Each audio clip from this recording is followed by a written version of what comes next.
प्यारे मित्रों, आप सभी को सुबह की राम राम। जय श्री दादाजी की हर हर महादेव। आज शुभ दिन गुरुवार और गुरुवार के दिन टिप ऑफ द डे। आज गुरुवार को लकी बनाने के लिए, अपने बिगड़े हुए काम बनाने के लिए आप स्नान करते समय नहाने का जो पानी होता है उसमें एक चुटकी हल्दी पाउडर डालकर स्नान करें। ये सभी के लिए है। और आज एक बहुत ही अच्छी कथा सुनाऊंगा, बहुत ही अच्छा प्रसंग सुनाऊंगा। और आज शुरुआत करते हैं। एक परिवार में एक बालक का जन्म हुआ।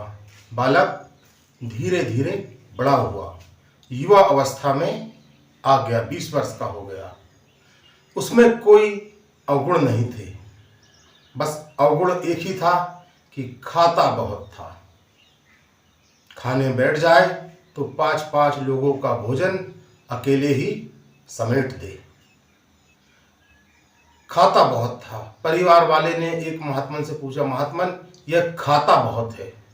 महात्मा ने उत्तर दिए, ये उतना ही खाता है जितना इसका खाता है। खाते से ज्यादा कोई नहीं खाता है। बात समझ में नहीं आई। घर में खाना खाने बैठा तो खाना चालू है। अब किसी सदस्य ने कह दिया कि बीच में पानी तो पी लिया कर। बोले बीच तो आए तब तो मैं पानी पीऊं। खाता बहुत था। घर वाले परेशान हो गए। एक दिन घर से कहा, चलो निकलो, जाओ, काम धाम कुछ करते नहीं हो, बस खाते रहते हो दिन भर। भोला व्यक्ति था, सरल व्यक्ति था। घर से निकल गया, कुछ दूर गया, कहाँ जाए, क्या करे, क्या करूं। फिर वापस आ गया। आते ही कहा कि मैं अपनी महफिल में वापस आ गया हूं ये सोचकर कि मुझ बिन तुम अकेले हो या अधूरे हो।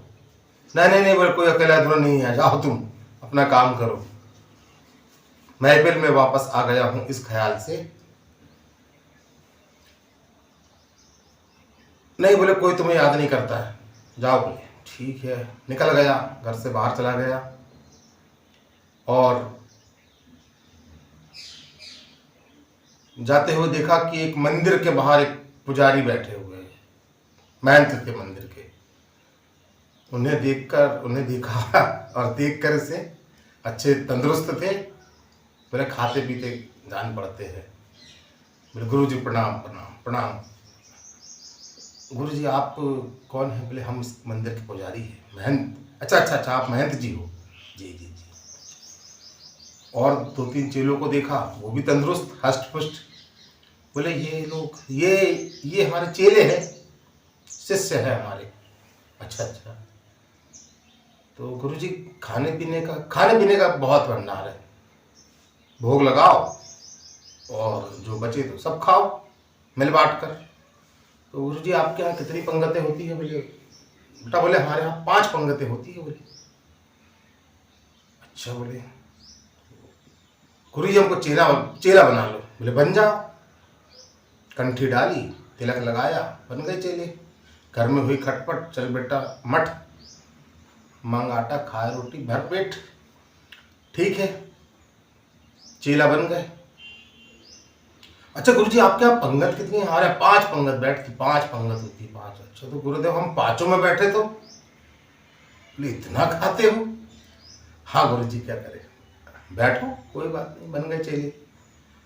अब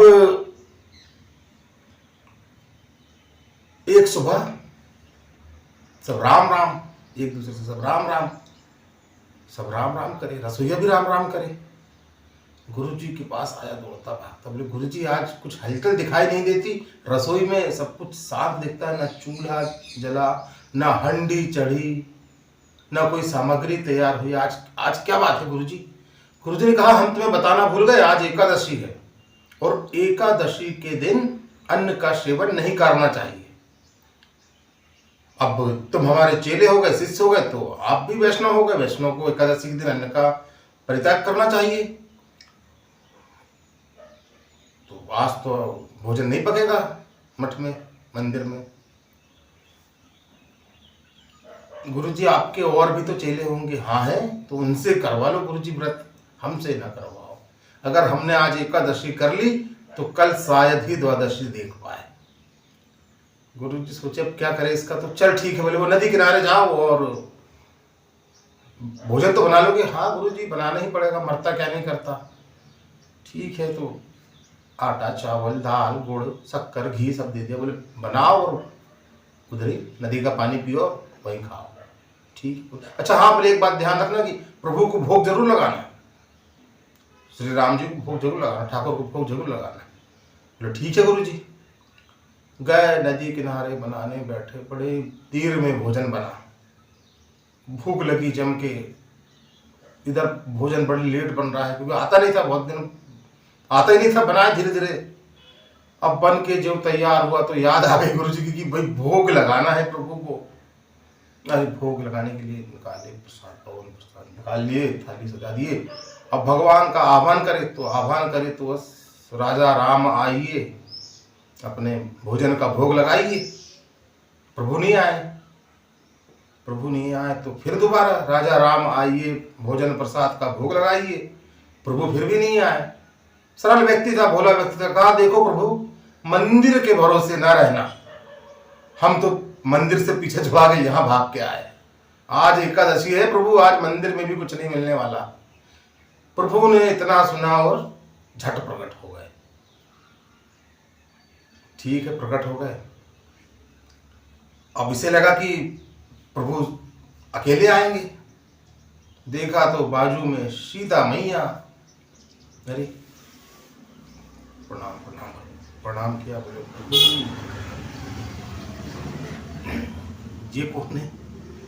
बोले हमारी अर्धांगिनी है। अच्छा अच्छा अच्छा प्रभु, हमें लगा आप एक ही आओगे, आप दो आ गए।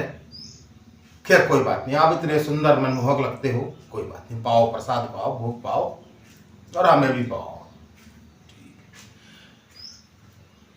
प्रभु जाते जाते एक विनती थी कि आप इतना विलंब मत लगाइए, फट जल्दी आ जाए, भूख लग जाती है, सहन नहीं होती।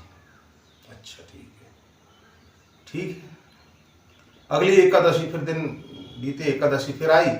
गुरुजी से फिर वही विनती कि गुरुजी ठीक, जाओ नदी किनारे बैठा, बनाओ खाओ पियो नदी का पानी। चले गए। बोले गुरुजी आपने कहा था एक आते हैं, प्रभु एक नहीं दो आते हैं। अच्छा दो आते हैं? गुरुजी का झूठ बोल रहा है, भूखा होगा, खा गया होगा। ठीक है, थोड़ा ज़्यादा राशन ले जाओ। ज़्यादा राशन पहुँचा दिए। फिर भोजन पानी बनाया और फिर राजा राम आइए, संग में सीता मैया को लाइए, अपना भोजन भोग पाइए।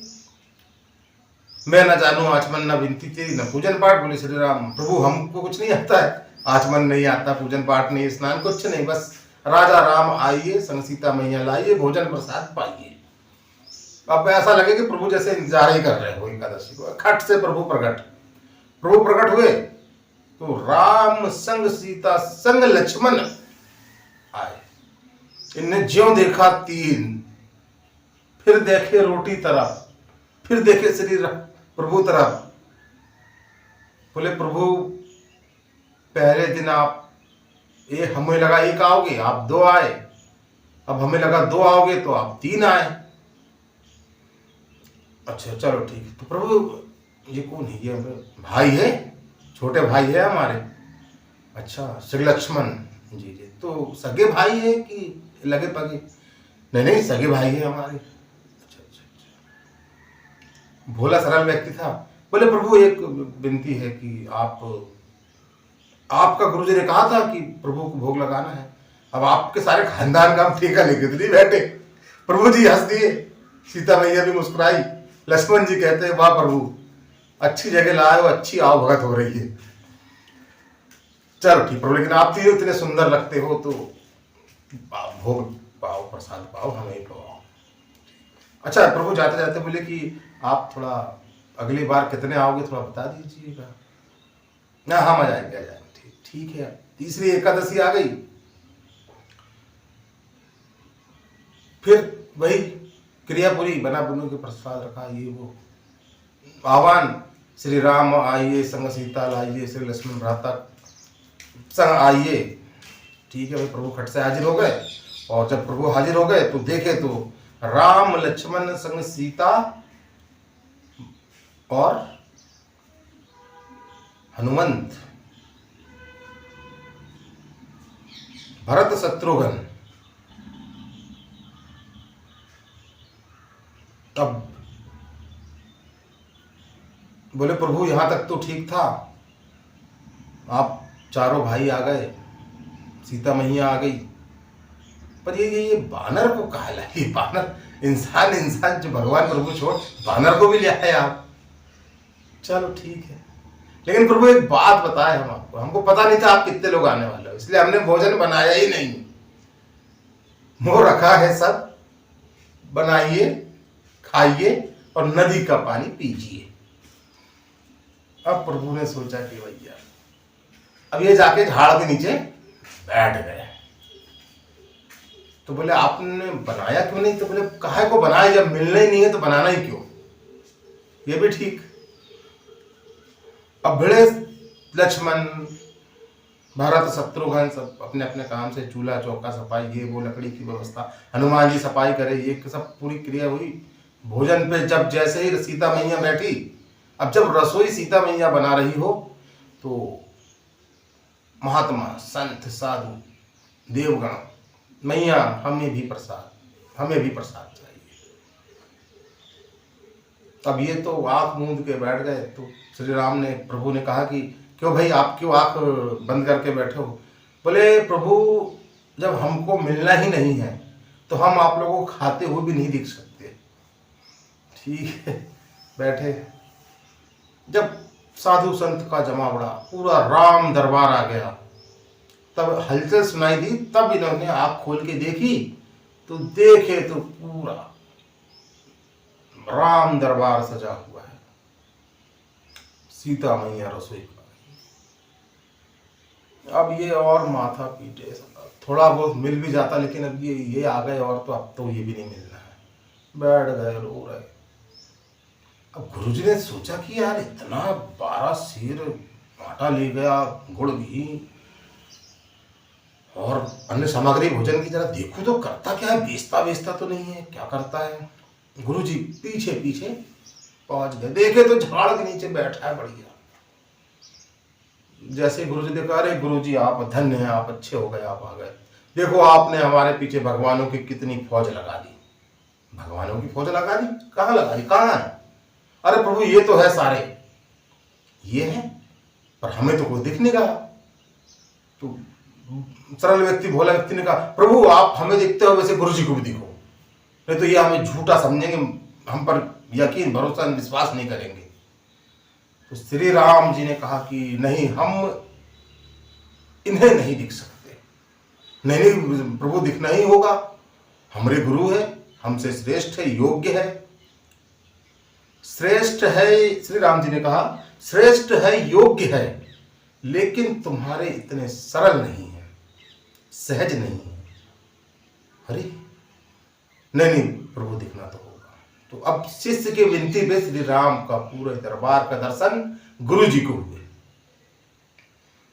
अब गुरु जी सरल तो नहीं थे, लेकिन तरल जरूर हो गए। दोनों आंखों से अश्रु की धारा बह निकली, सरलता से तरलता की ओर बढ़ गए और पूरे राम दरबार के दर्शन किए। और गुरु जी ने एक बात अवश्य कही कि हे प्रभु, आज तक मैंने सुना था कि गुरु की वजह से शिष्य को भगवान दर्शन होते हैं, लेकिन आज पहली बार देख रहा हूं कि शिष्य की वजह से गुरु को भगवान के दर्शन हुए और मैं इस भव सागर से मुक्त हुआ। अब सरल व्यक्ति, सरल की परिभाषा किसी संत के विचार है ये, सरल की परिभाषा को ऐसे मानते हैं कि सा से सीता, रा से राम और लाच से लक्ष्मण। सरल, इतनी सरल वाक्य। तो आप सभी को मित्रों आज का प्रसंग कैसा लगा? सरलता में ही ईश्वर का वास है। और मेरा नाम है वैद्य दुर्गेश गुलबाके। और 2 दिन बाद अपन फिर एक बहुत अच्छी कथा के साथ मिलेंगे। और हाँ, अगर आपने चैनल को अभी तक सब्सक्राइब ना किया हो, लाइक शेयर ना किया हो तो अवश्य करें। अगर वीडियो अच्छी लगती है तो एक छोटा सा प्रयास नित्य नई कथाओं के साथ आपके साथ साझा करने का। आप सभी को शुभ गुरुवार, आपका दिन शुभ हो।